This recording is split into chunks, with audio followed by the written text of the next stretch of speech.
to hear you. Wait, and everybody else said they were too? Yes. Okay. I'm a little bit out of it today, I guess. It's one of those things. It's all good. Okay. Hello and welcome to Behind the Locked Doors, and yet another time when I forgot to come up with like a joke or anything, and the dog is bothering me. He wants to be on the lap. It sucks. Anyway, I am Scott Paladin. I am writing a horny werewolf. Wait. I have written a horny werewolf audio drama called "It Takes a Wolf." Yay. Hell yeah. I'm Sam Stark. I'm working on As in West, a spinoff of the actual play of Unspeakable Distance. Hey, I'm Jack. I'm also working on As in West. And I'm Interiority. I'm working on Sundered. Okay, you are really super quiet too. Yeah, whoa, Mike. Oh no. Oh no. We're talking about not Whoa, being able to Mike. hear Oh, no. Jack, and all of a sudden, You're normally quite quiet, but Yeah, I can this just is like, yell. this Yeah. is like Max. I don't have to change my gain. I'm I very can just be softly loud. spoken. I'm a nice soft person. A polite person You are, from it's from true. on. Soft boy. I Mike. love In amongst all of these rowdy Americans, I mean, what can we expect? I loved pairing you with Kale for like the two soft-spoken boys. It was just great. Just the quietest audio forms ever seen. Okay, so yeah, let's do our check-ins here. The last time I said that I needed to be done with episode 9 and start into revisions. That has happened. I wrote. Yay. So I now have draft 0 of the full podcast. So they're Clapping. It feels weird. I've been working on this for like 2 years, but there were some sections in there where it was like, as I was writing, I'm like, and then this conversation happens. I don't know how to write it right now. I'll come back to it later. So now I'm going back and doing those parts right now. Yeah. But feeling good. Yay. Fantastic. Yay. Sam, Jack, how are y'all doing? Okay. I have been working on still beefing up that second episode. I'm not finished with it. I've been busy with work and dog training and whatnot, but it is going slowly, but That's it's good. going. and I've done nothing. Almost. You've had health Yeah. issues. You have good reason. Yeah, I cannot concentrate. I cannot. I'm having a lot of trouble remembering things. My migraines have taken a sort of a crazy turn, and I'm getting an MRI done at the beginning of August.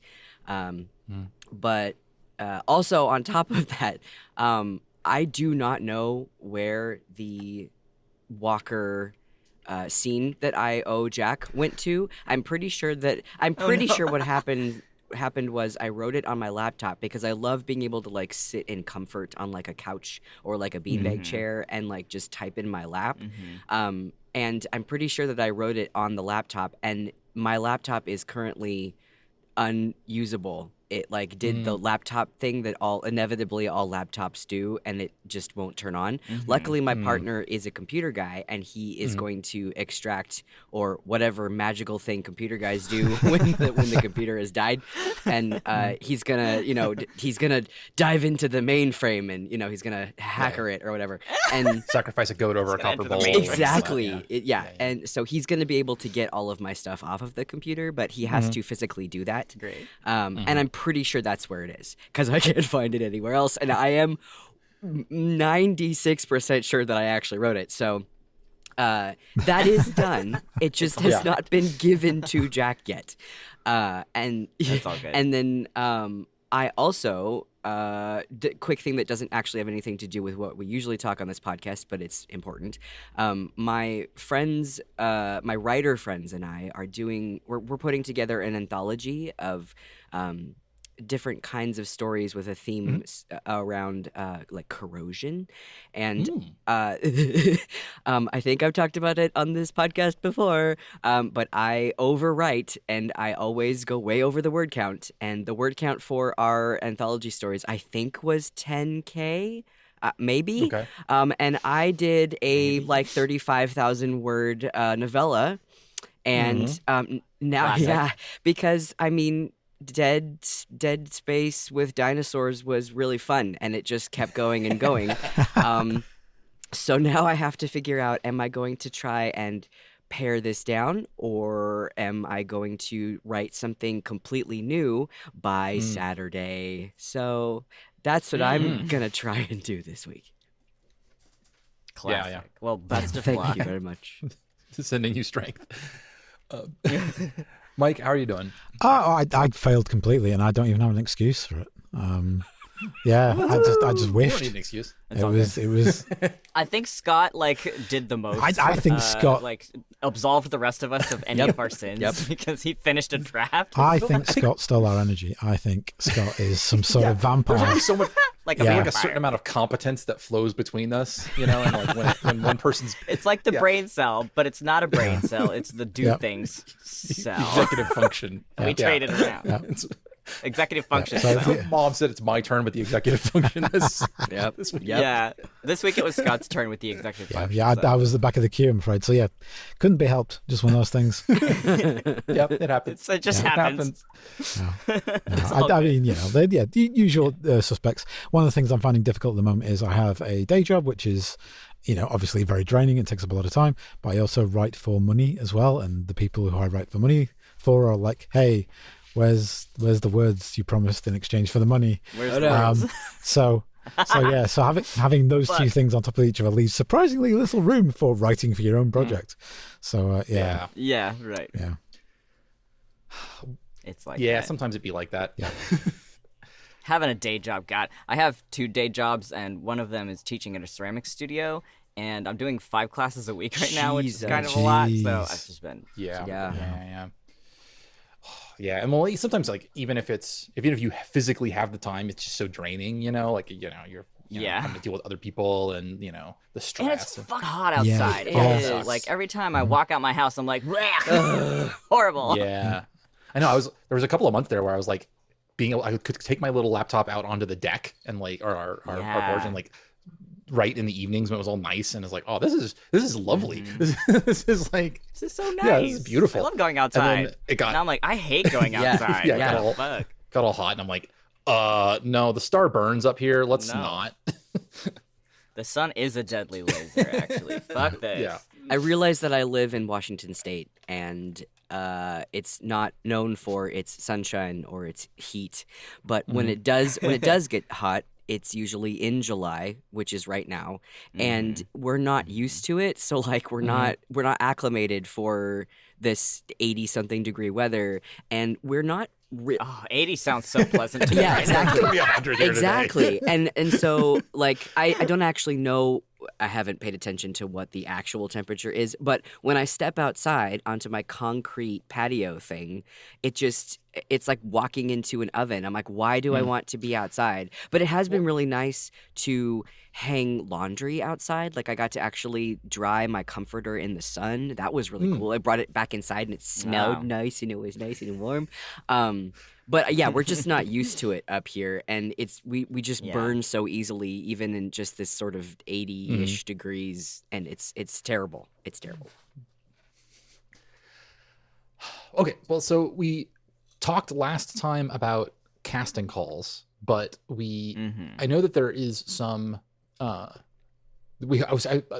still have thoughts, and we're gonna have a whole other episode on that if that's cool with y'all. Give us all your Please, thoughts, let's go. Scott. Go. I want to hear every thought in your head. Well- Also, I just want all the listeners to know that Twig is being so Oh, cute he right really now. He's like licking is. Scott's beard. Oh. It's really He's cute. so much, man. I put him on the ground, and now the other He dogs. loves you. Yeah, now they've decided it's playtime. Okay, like anyway. So we talked sort of like the broad philosophy of casting calls last time, but there are a bunch of practical considerations that I think are also super important. Can you guys not right now? They want to participate. I will put you in the bathroom. Don't, hold on. Okay. Don't test me. So I thought it would be useful to all of us have been involved in casting before and have also both sides of it. I think everybody here has gone out for stuff in various ways. And so I think there's some real value to be gained in thinking about like literally how a document like that gets put together and how the files from it get processed. So the thing that really killed us the first time was we did not know what forms were the very first Oh God, yeah. breathing space casting call. It was we created a document, gave everybody their the lines and everything, and then it was like, here, upload this to a Dropbox or email it to Ash, and it was like, Jeez. oh my god, that was a nightmare. So if nothing else, you guys should know what online forms are.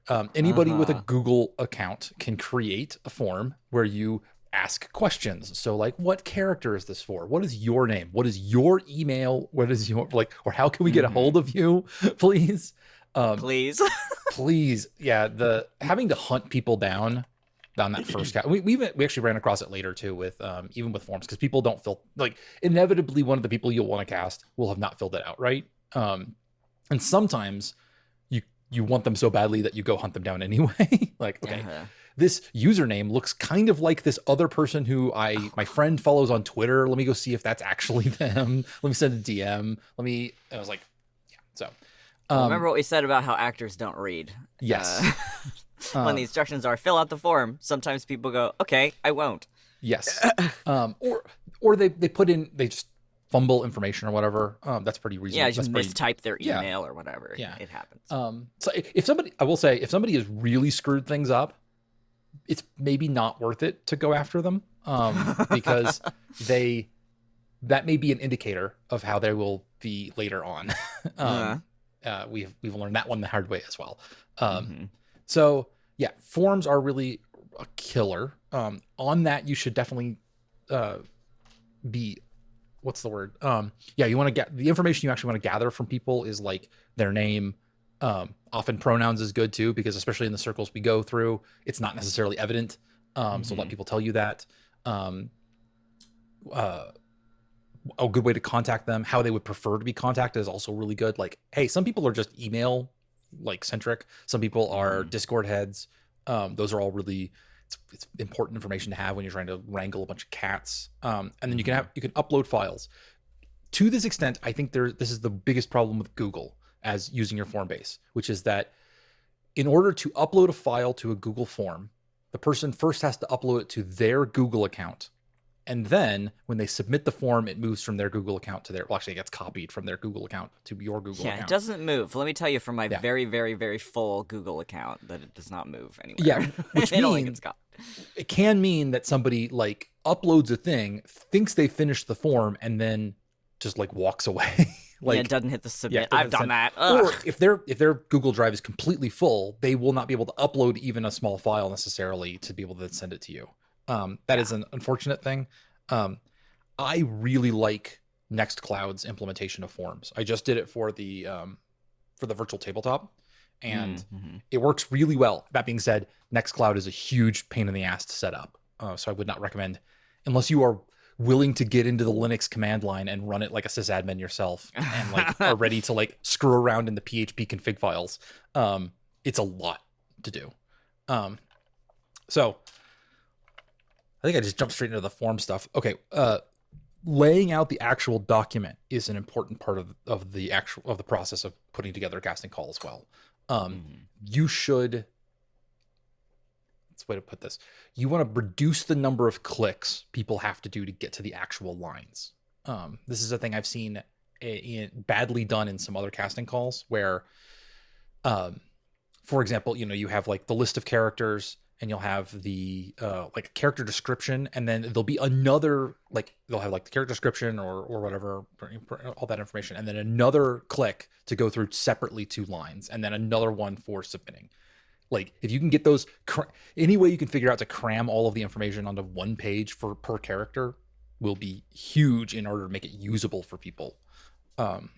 So like something like a document that has all of your characters listed out with like a brief description and like, maybe if they've got pronouns, you put them on there, or kind of what you're looking for broadly, so people can go, oh, this one interests me. Johnny Everyman, he, him, blah, blah, blah, generic, blah, blah, blah. Okay, that sounds like me. Okay, I'll click that. Or like weirdo, unique person, and like, blue hair pronouns. Okay, yeah, blue hair pronouns. Okay, that sounds like me or not, that's so like a list of all of that. And then if you can, if it was me, I don't know if we've done this in the past, but if it was me, put the lines, and then like at the bottom of that is like going to the form. And I might even put the lines on the form itself, so people can fill it out. I'm not entirely sure which is the better way to do that, but Mm. oh no, you have to do that for every single character. You have to have a separate one for every character. Then screw that. That's terrible.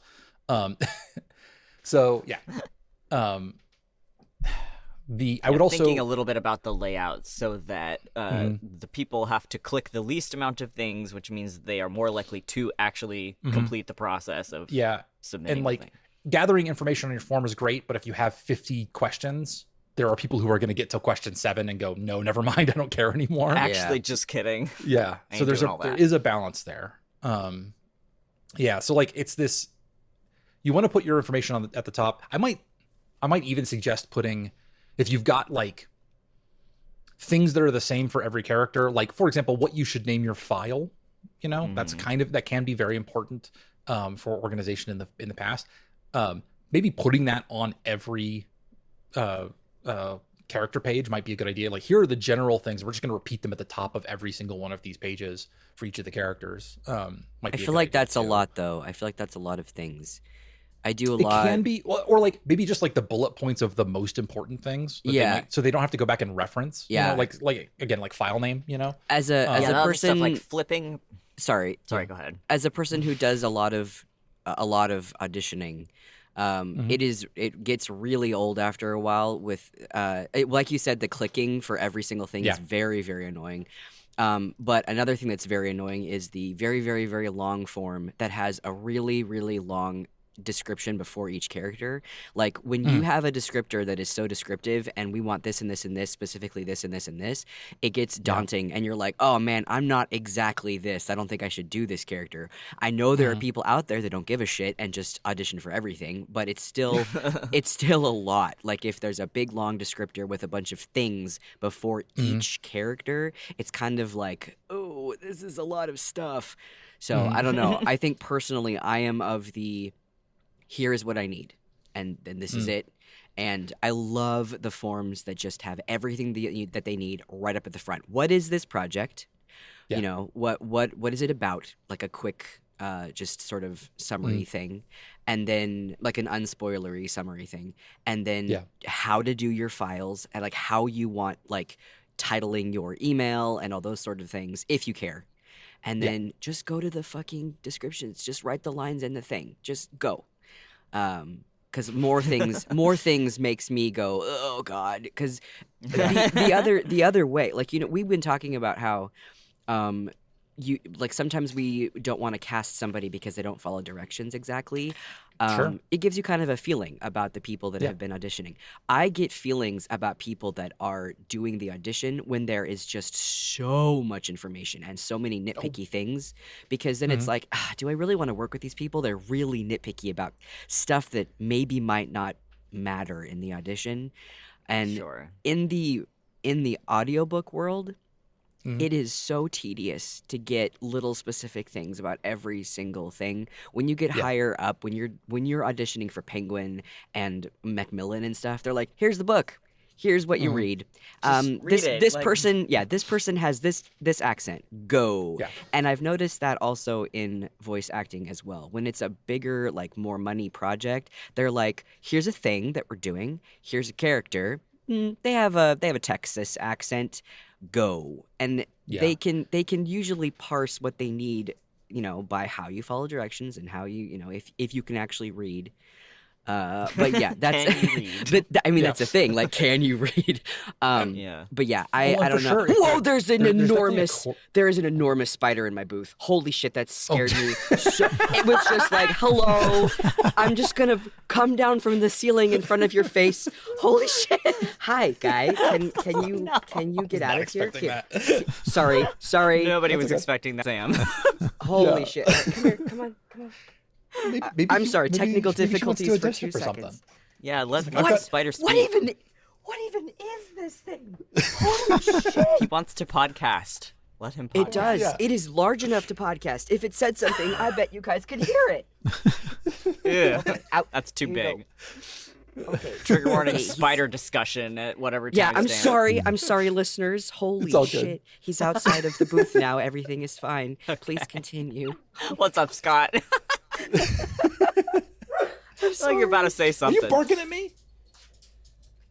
Are you mad the spider's getting airtime that you're not? Yeah. Okay, 1 second. Well, since we're breaking anyway. Yeah, quick break. to Bathroom do boys. Dog. Bathroom Dog boys. tasks. Yeah, sorry about that. I mean, if Scott wants to cut all that out, he can just look for on the waveform for my screaming. The scream. Yeah. Yeah. Now I have to look around and make sure there's no more. We Make sure have there's a no whole- more. We have a really. whole lot of. I'm not actually scared of spiders. Like I don't mind spiders. It's just when it's very big and it just has. It's like on your microphone. Hello, like legs in your face. But we Yeah, have it's a a little too whole close to my head. lot. Yeah, exactly. Like if it reached out its hands, it would have touched my face. We get a lot of daddy long legs here, and they like to be everywhere. And I don't mind them. I just don't want them on my body. On your head. Yeah. Exactly. Yeah. Okay, Scott. Okay, What were Scott, you gonna I'm sorry. say before all Go, that? go, go. I was just saying there is definitely a corollary relationship between professional moneyed podcasts or projects, things where people actually are expecting you to be a professional, and the amount of hand-holding people will do with you. That is a real thing. That if they are paying you, there's a degree to which people expect professionalism out of it. We're like, hey, we hired you to do this job. We're just going to trust you to do it. That is for sure. So we a little bit are talking in the context of, hobby projects, beginners, stuff like that, which maybe aren't going to have that same level of experience with the people you're dealing with. Yeah. You may be dealing with first timers and stuff who will require a lot more hand holding. Yeah. But you are also correct about, you can look at a casting call and like what people have asked you about and like what their requirements are and get an idea about them as well. 100%. Yeah. I am personally super judgmental about what audio gear requirement notes people put in. Yeah. Where it's like people are like, oh, you have to have an XLR microphone. We will not talk to anybody that has a USB microphone. Or they're saying things like, oh, we need a professional grade audio setup, and you're like, no, you don't. No, you Like, don't. you're really Get you don't bent, seriously. define that for me. You don't know what that means. Like, Yeah, you're just saying that. Like, you don't even know what yeah. it means. I don't even. But fucking know being what that that, yeah, because it doesn't really mean anything. Scott's spilling the tea if I'm- today. Yeah. Well, I mean, like there's no proper way to define like how basically what you would need to say is, I need you to have audio quality good enough for me to put it out. Basically, that's like the real answer, is that like whatever your setup is, you have to produce audio good enough that I will not be ashamed to put it out, that I can actually let people listen to it. And there's no criteria that will that will arrive at that guaranteed. I can't say I need you to have an external microphone, I need you to have a mic stand, a pop filter. I can't say any of that if you are podcasting like I am right now from a giant empty room, and if I like clap my note, you can hear the volume going around. Like I'm, honestly, like there's just so many parameters there, and like you can't say no USB mics because there's tons of really great USB mics out there now. Yeah. Even a Blue Yeti, which I will crap on all day, it produces perfectly good audio. I know I've worked with tons of people using Blue Yetis, and the audio is great. My objections to that is that it's too expensive. That's it. That's like the only reason why I would say don't use a Blue Yeti. But like for getting quality audio, that's fine. Like it will do just fine. A headset mic on a pair of gaming headphones probably won't. But like I've heard good audio out of people holding their phones up to their faces. Like it like there's so many different parameters there that you almost can't write something that will work. And the technology is improving all the time as well. Yeah, it's getting cheaper to have like the price point at which you don't really need to spend any more money until you are making money with your voice is $60. Like that is for $60 you can buy a microphone that will be good enough until you are making a living at this. Don't buy any. You don't need to buy anything better. You might want to. That's fine. But like get yourself a Maono HD 300T, which is dirt cheap, and just forget about it. But you can't that being said, though, if you put in your casting call, I need your audio quality to be good enough for me to put it out. No, I'm not going to tell you what that is. For somebody who's never dealt with audio gear before, they're going to go, well, what the fuck does that mean? Right. It's like, can I record this on my phone? Like, what are we talking about? Yeah.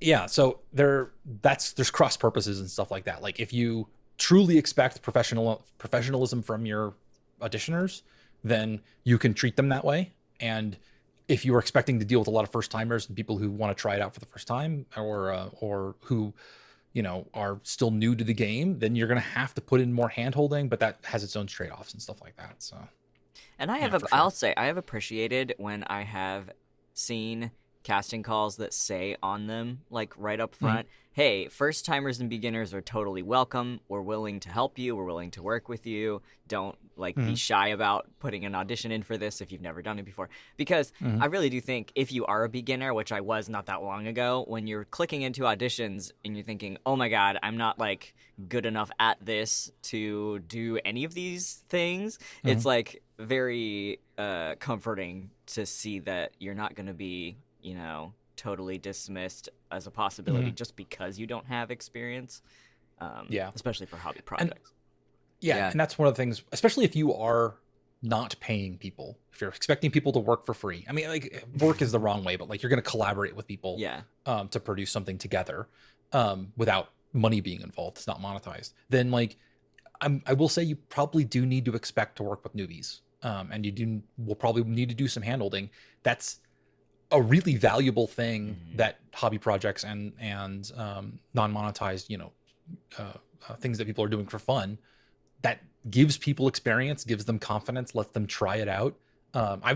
We've worked with a bunch of people who came in, did some voice acting for Breathing Space, and then walked away and haven't done any since. And that's cool. Like that was an interesting role we fulfilled in the ecosystem at the time. So yeah, it's like if you're if you are not expecting to give somebody something monetarily in response, then you're probably going to have to deal with some people who are newer, and that's good. It will be better for your project in the long run. It will just be a little bit more of a headache, but like I cannot tell you how gratifying it is to work with somebody who's never done it before, and then like by the end they're good. They've gotten better over the course of even just a couple of hours of the first ever recording. I find that incredibly gratifying. So. But yeah, okay. You said eventually, Scott, that you wanted to have the It Takes a Wolf project be a paid thing. Is that something you're still thinking you might be able to do? Yes. Okay. I'm worried about it because I've never done crowds. I will need to crowdfund the full series. At the moment, I'm thinking that'll happen in October. The version of that is I will be paying out of pocket for my first episode. So I'll be paying the people to start off with. To that end, I have an LLC now, so I have an IEN number and all that stuff, so I can do the tax things. But yeah, so that's the plan. Is that the first casting call, which will be in August, will be for the first episode of characters. That's in August. That's coming up. What the hell? Wow. No, what are you talking about? No, I thought I said this when I put, because it starts immediately after we do the table read, virtual table read, and so we'll get the first set of characters in. Hopefully I'll find my two leads, and then we'll do. I'll use that episode as part of the marketing for crowdfunding, so that people can say, I'd be like, here's the first episode, here's what it looks like. Right. Hope you want to hear the rest of this soon. Like the thing is, if we fail, if we don't get enough money or whatever, it'll still come out. It'll just come out later when I can afford it. But yeah, so that's still the plan. Cool. Okay. Is there anything else we wanted to cover on casting calls? Yeah. Again, you have to do not let people just email you their files. Yeah. File organization is actually kind of important for this stuff. Yeah. It is getting the nightmare you don't want to be in is that you've listened to an MP3 file for a character and then you go, wait, where did this come from? Who is this related to? How do I cast this person? Yeah. I was actually trying to think about how that looks from the casting side, because I do a lot of auditions where they're like, send to this email, put in your put in the title or whatever, like which character you're and I'm like, how the hell do you keep that organized? How do you do that? How does that even work? Yeah. Like that is daunting to my Couldn't poor be me. brain. The answer is that somebody on the other end of that is hand sorting all of those files. And if they're well, I don't know how everybody else's back end would work, but in my world, that would all have to go into some sort of spreadsheet where it's like I need everybody's information all together so that I can, as I'm going through it, I can keep it organized. So yeah, they'd have to be loading it into some sort of centralized file or something like that, and possibly renaming files and things like that, because nobody's ever going to they're never going to get everybody to do it correctly. I don't think we ever have in the whole entirety of breathing space. It's just law of large numbers, right? Yeah. So the effort that you can do on the back end to make that organization easier on yourself pays off dividends. That's why I say use something like a form, because in both Google, Nextcloud, not Dropbox, if you upload stuff like that and has questions and that people are filling out, it'll create a spreadsheet as it goes. So all of that information is tied together with a link to the file at the end, and that is very, very valuable. Because it means that all of that information is right together. You don't ever have to be wondering about like, where did this file go with this person? You can also look at the list and see, oh, so-and-so didn't fill these parts of it out at a glance. It's just night and day different about how good it is.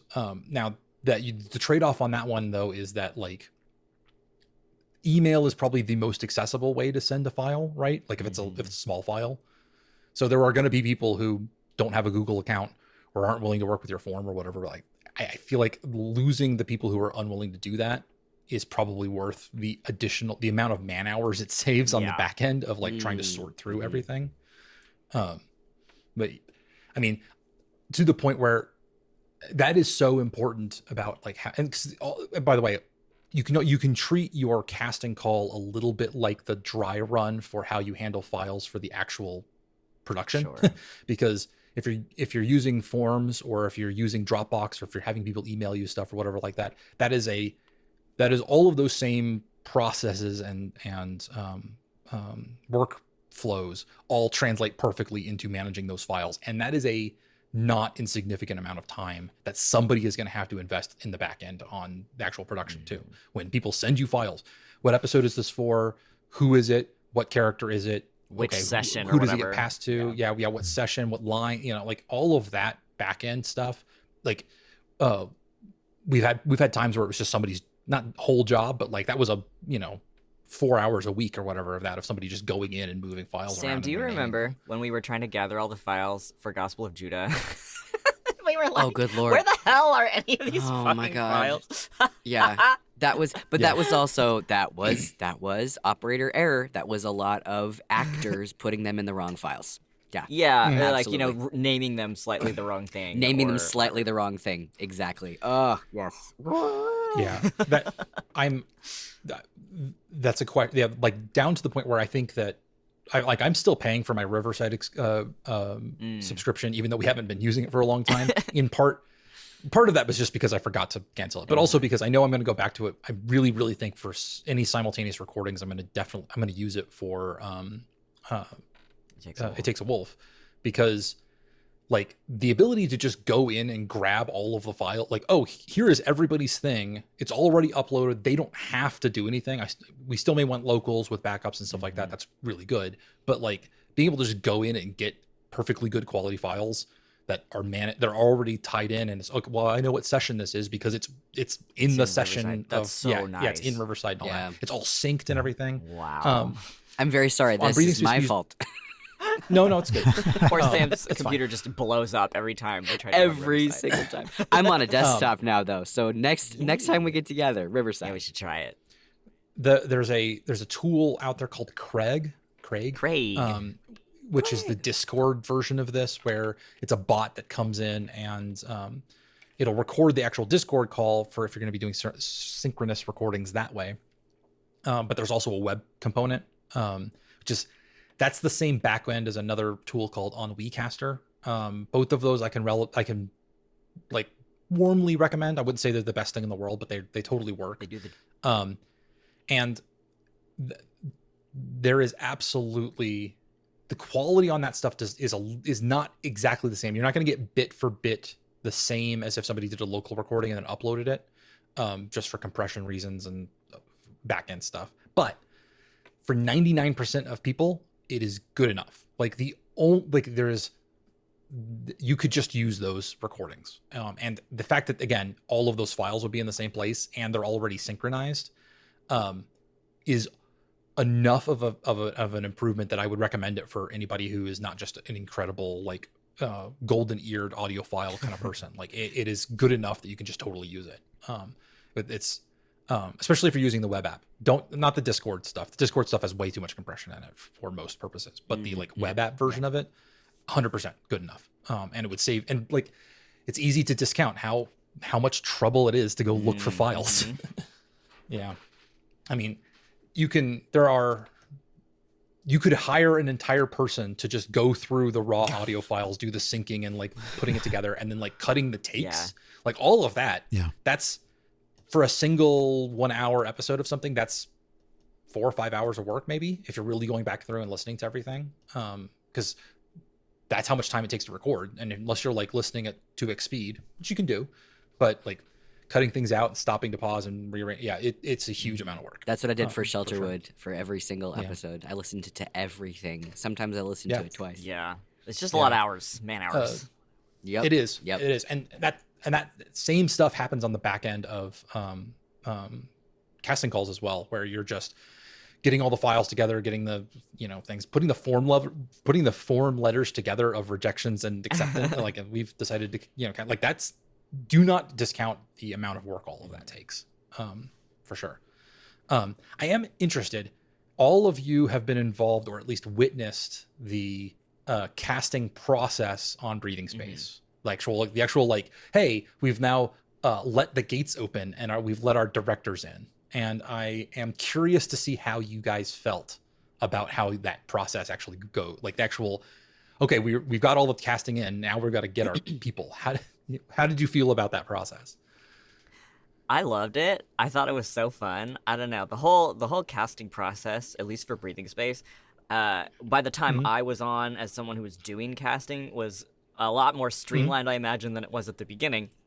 And so for from the director side, it was just a delight to like experience it from the back end, because it ran very smoothly and we were all like very excited about it and having a really great time listening through everything and making selections and helping each other make selections. Like, it ended up being very collaborative for at least this project, because everybody was like, coming to the point with casting a character where they were going, oh my god, I have like 2 or 3 really, really, really good options and I cannot choose between them. And then we were kind of like talking amongst ourselves, like, okay, if you need this character to have this person's voice, maybe I choose my like second really, really good choice, so that we don't double cast this person in the same episode or 2 episodes that are back to back. It was a lot of puzzle like pieces sliding around. It was very exciting, super fun.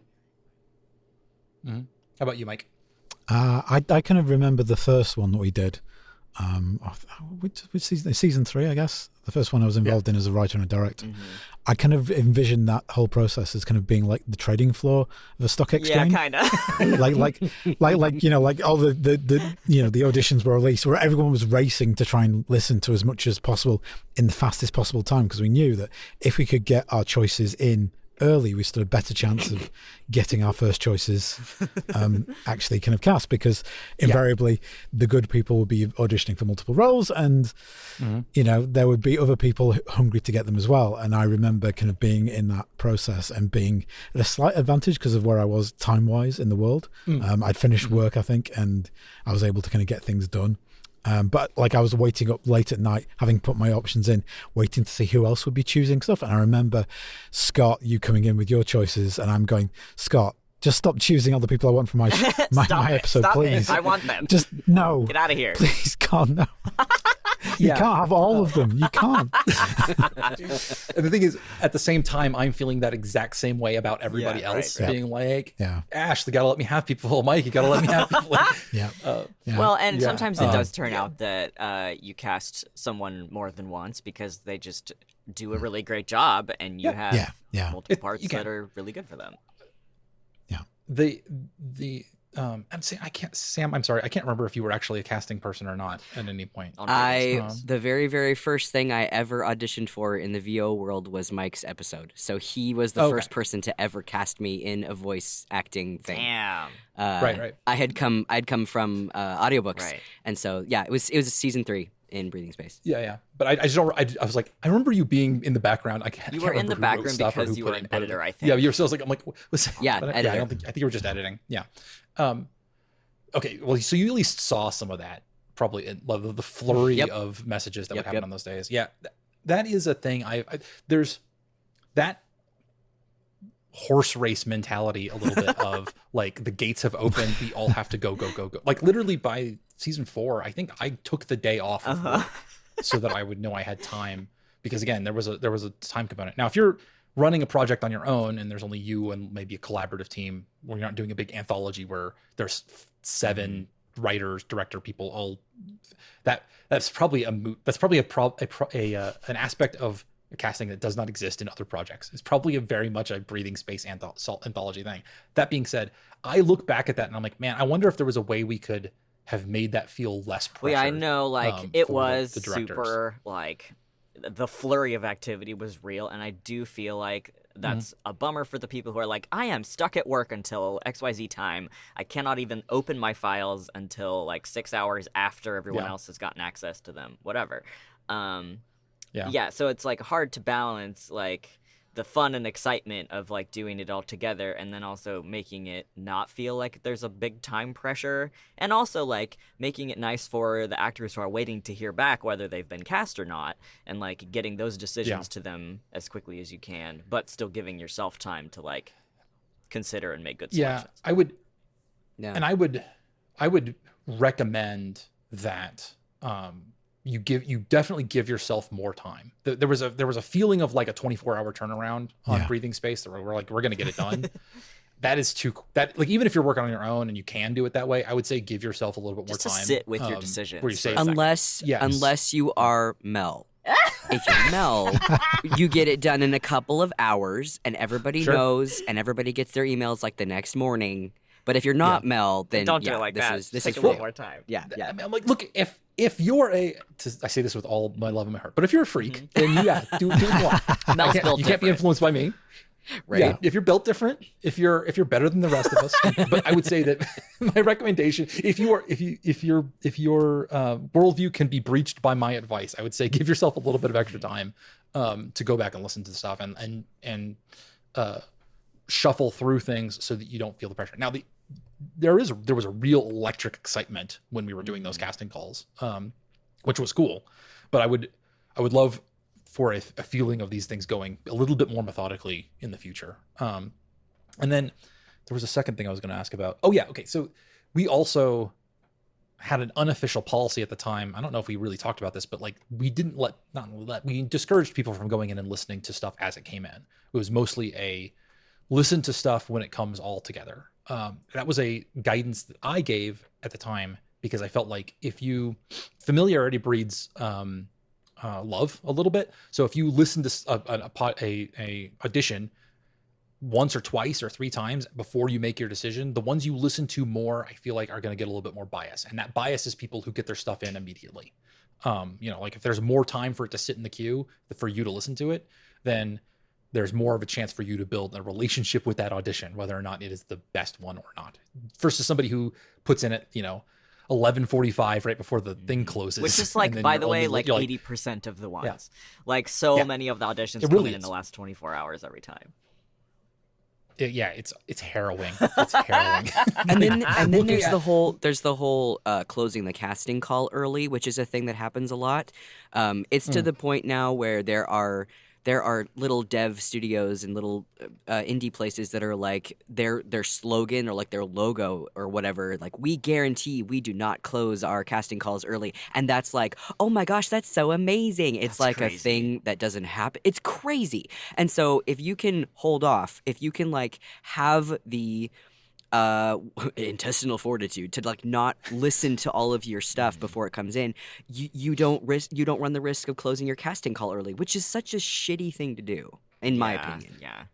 Yeah. I think I'm with you there. If you have declared that it's going to run a certain amount of time, and then you're like, well, we found the people we want, we're going to close it. Ugh. That does feel shitty for people who they're like, well, I have 2 weeks to get this in, and this weekend I got to watch my kid or I got to go to a baseball game or whatever. And then they find out, oh wait, no, you missed your window because you weren't Johnny on the spot.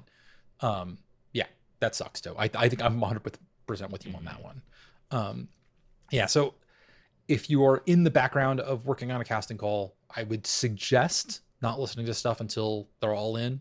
But there are workflows for which that won't work. Some people will either not be able to help themselves, or maybe you are running a casting call until you just until we get people. Yeah, right? Like that would be a reasonable way to do it. Just say, we're going to run this until we have what we need, and we're going to close them as they come in. And if you're under a time crunch where you need to get some people in so that you can start working on to get, audio in the bag so that you can get this out by a certain date, that extra time might be important to you, because it also takes a lot longer to record than you think it will. True.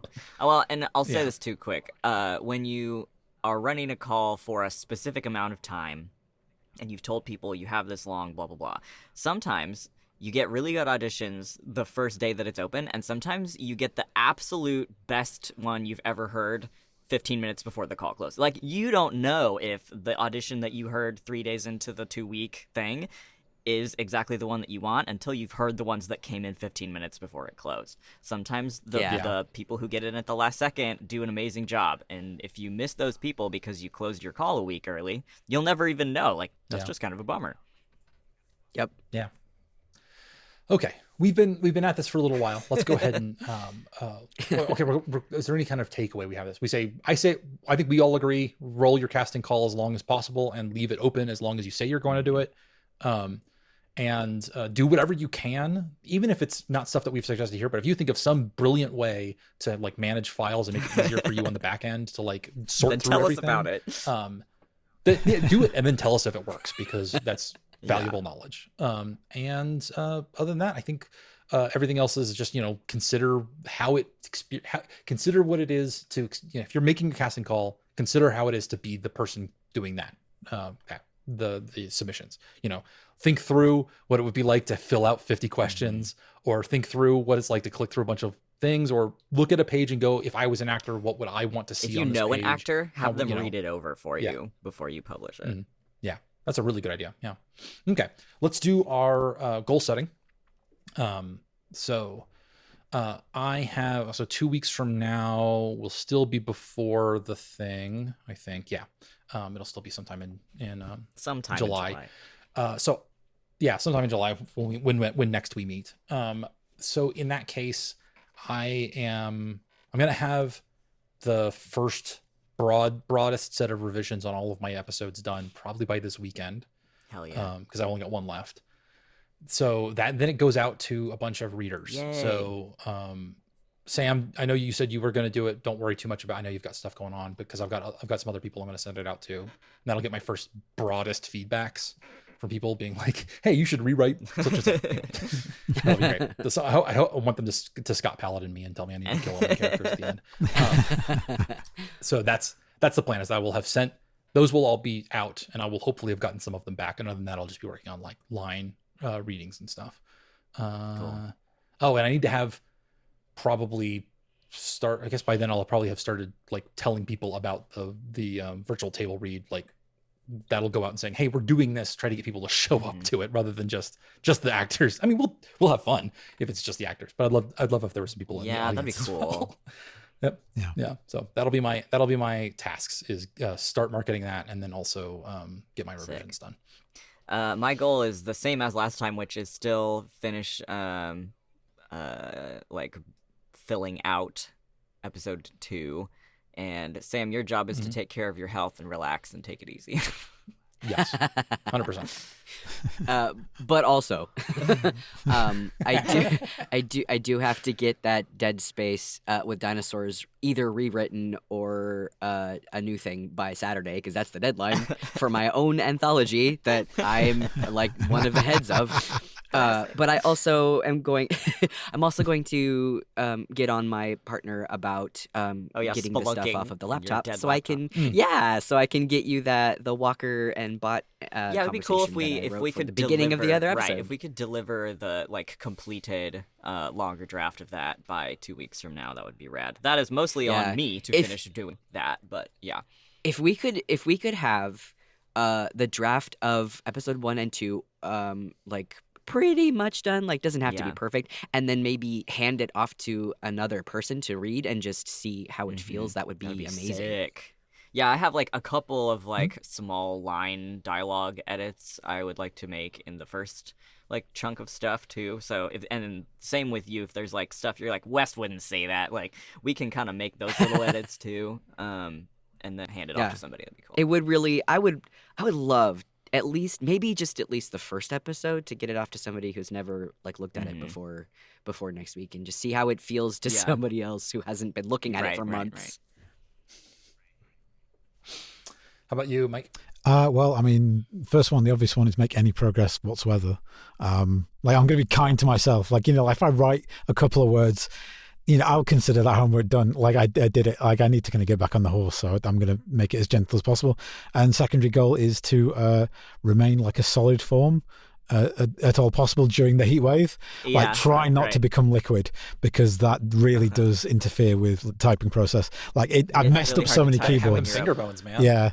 Like just doing turning that. into a puddle of slime. Yeah, exactly. So if I can, just maintain corporeal kind of stability, then If you can manage to not be Odo from Deep Space Nine and just like slop yourself into a bucket at the end of every day, then you're doing good. Yeah, exactly. Yes. I mean, how relaxing does that bucket look, though? I know, right? I want to be in the bucket man. so bad. The bucket's so bad.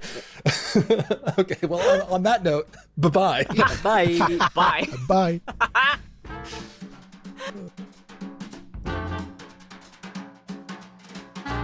You want to bark into the microphone?